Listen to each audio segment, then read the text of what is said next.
klar. Sascha Nygaard holder klar på opvarmningen.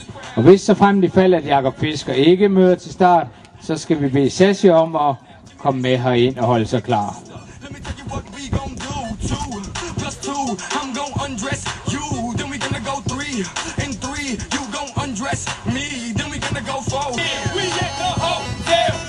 Resultatet for Søren Hedegaard, det var 12 fejl, hvoraf de 4 var for overskridelse af tid, og tiden var 94,56.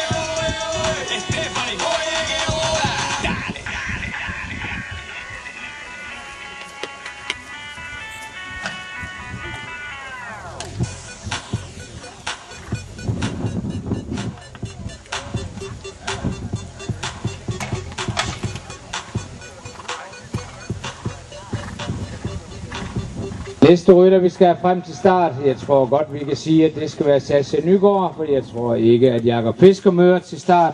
Så vi skal bede Peter Mertz om at komme ind på banen også og holde sig klar.